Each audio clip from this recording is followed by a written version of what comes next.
In another clear-cut example of the benefits of a careful, research-driven development approach, it's becoming clear that every crypto traveler faces a fork in the road.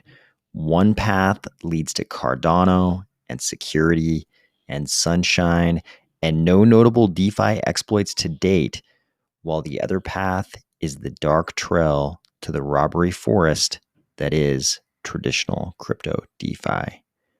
Ready? Let's go.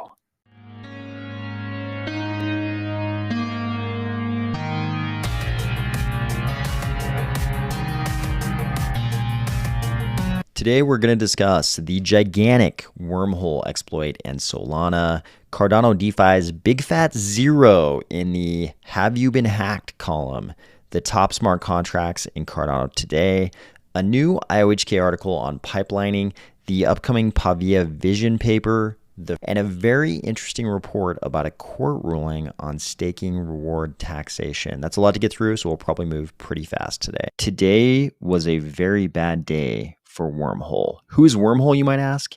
I believe this is Wormhole's website. It says, the best of blockchains, move information and value anywhere, anywhere indeed, if by anywhere you mean the pockets of thieves, because today was the day that Wormhole found itself in the robbery forest of traditional DeFi. And before anybody gets all excited, I feel bad for the victims of this theft, as always, but I feel like this is sort of like if you had a bridge in your town, and every time anybody walks under the bridge, they get robbed. The approach you would take to this is not to never mention the fact that you shouldn't walk under the bridge out of sympathy for the victims of the robberies. You would go around telling all your friends, don't walk under the bridge, they're going to rob you. We have not just a bridge underpass in crypto, but we have a whole robbery forest in traditional DeFi where theft after theft after theft have taken place. Traditional crypto DeFi is where the prince goes to have all of his jewels robbed at Dagger Point. So while some people get upset when we talk about these exploits, I think it's good to talk about them, just like you would tell all your friends not to walk under the bridge in your town where everybody gets robbed. We should talk about these exploits so that everybody knows they exist and they can make proper decisions. Here's what the whole crypto world found out happened to Wormhole today. This post says, looks like Wormhole crypto was exploited for potentially hundreds of millions of dollars, ? And they have the Etherscan of the transaction down here. You can see this shows 80,000 wrapped ETH, amounting to 216 million USD. This Twitter post also included this note. This part is always so sad to me. This is the Wormhole deployer. We noticed that you were able to exploit the Solana VAA verification and mint tokens. I love how casually they throw that out there. We just noticed you exploited us for hundreds of millions of dollars. We'd like to offer you a white hat agreement and present you a bug bounty of 10 million for exploit details and returning the wrapped ETH you've minted. You can reach out to us at this email address. These two posts, I think, summed up the decision calculus of the thieves pretty well. This guy says, let me think, $200 million or $10 million? But the response also makes sense. You can still trace 200 million through Tornado Cash. This poster says, better off taking 10 mil if you don't want to live the rest of your life in fear. Good point also. But it turns out Wormhole only wishes it was 80,000 ETH. It turns out a later report summed the exploit at 120,000 wrapped ETH. If my math is correct, right now the value of Ethereum is 2684 or thereabouts. 120,000 Ethereum at that price would be something more like 322,080,000. This is a gigantic amount of funds. We're talking about almost a third billion USD. People had some pretty funny reactions to this, including this one. This poster said, Solana Classic coming soon. If you don't understand that, it's a reference to the birth of Ethereum Classic after the DAO hack. But to be fair to Ethereum, Vitalik actually warned against this exact thing just a few weeks ago on January 7th. In retrospect, he seems almost clairvoyant when he specifically said it's always safer to hold Ethereum native assets on Ethereum or Solana native assets on Solana than it is to hold Ethereum native assets on Solana or vice versa. We're going to be witnesses to the aftermath of all this, but one of the more colorful exchanges predicting what might happen came out of this thread from Georgios Konstantopoulos. He said, domino effect of now uncollateralized loans against Wormhole ETH severely undermentioned, to which this poster seemed to innocently ask, so we will see a chain liquidation of those loans and market will nuke, right? Georgios responded, I didn't say it, you said it.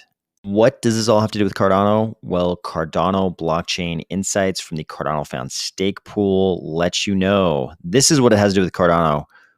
They now have a chart of smart contract exploits in Cardano by epoch, and you can see all of these epochs, a big fat 0.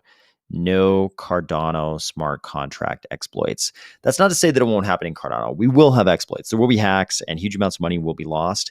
But it seems to be the case that the very careful research-driven development approach of Cardano, so far at least, is leading to, we hope, a lower incidence of these robbery forest events. We hope that Cardano is not a robbery forest. There might be, there will be exploits here and there, but we hope with a much lower frequency than we've seen in the legacy crypto DeFi scene. Speaking of Cardano Blockchain Insights, they also now have a smart contracts hourly chart that tells you what are the top smart contracts in Cardano by execution count. Looks like currently we have MuesliSwap at the top of the list, then JPEG Store, then the Sunday Swap order book, escrow contract, a couple CNFT.io contracts, then a couple more Sunday Swap contracts. By the way, I am not sponsored in any way by Cardano fans. I don't have any relationship with them whatsoever, but I do appreciate these fantastic stats they put out for us all. Where is John Woods at? Is he at your girlfriend's house laying pipe? No, he is not. He is here in this article telling you how pipelining works. In fact, it is diffusion pipelining, and he's letting you know diffusion pipelining overlays some of those steps on top of each other so they happen concurrently. This saves time and increases throughput. Those steps he's talking about are the steps to move a block across the chain. He goes through the list here, 6 different steps. I will let you read those for yourself. But I think the important part of this article is down here at the bottom. He tells you exactly what's going on. He says, the key change introduced by pipelining is the ability to pre-notify peers and give them a block before it is validated, which enables the downstream peer to pre-fetch the new block body. This saves a lot of time because we dramatically reduce the time it takes to validate a block across the multiple hops. This is great. This is actually very, very concise. This is a short article. Usually they tell us how long a read these are. 4-minute read. This is a 4-minute read. Very short. If you've ever been curious about pipelining and what it actually is, this is a very quick 4-minute read to give you more information probably than you had before. I like to cover all of the metaverse news. This piece was very tantalizing. Pavia said, ahead of the final NFT land sale, along with our updated roadmap, we are going to release our Pavia vision paper, which will detail the true scope of our project, why we chose to build on Cardano, and what we believe will be the future of the wider metaverse. This is interesting to me because we've seen Pavia hit before that their goals go beyond just building a metaverse. I have no idea what that's going to turn out to be, but I will be curious to find out. This is a very interesting report for any of us receiving staking rewards. The following is not tax advice of any kind, and I'm just reading what is being reported in this Blockworks article here. I can't verify the veracity of any of this, but here's the report. What they're saying is that this couple, Joshua and Jessica Jarrett, filed a complaint. It sounds like there's been some kind of a resolution of that case. They wanted a refund of income tax paid for the receipt of 8,876 Tezos tokens. That's according to their complaint, according to Blockworks. And Blockworks reports, in a win for cryptocurrency stakers and miners, the IRS will not tax unsold tokens. The couple in their complaint argued that tokens attained through proof of stake protocols are taxpayer created property and should not be taxed until sold or exchanged. So apparently, according to this article, it sounds like the ruling hasn't actually come down. A formal official ruling hasn't actually come down. It sounds like they're citing sources. I don't know if any of this is true, but if this is true and it carries any weight whatsoever, it's always hard to tell when crypto publications are interpreting court decisions, and in this case, just interpreting sources who might be interpreting court decisions. It's always hard to tell how accurate the reports are going to be.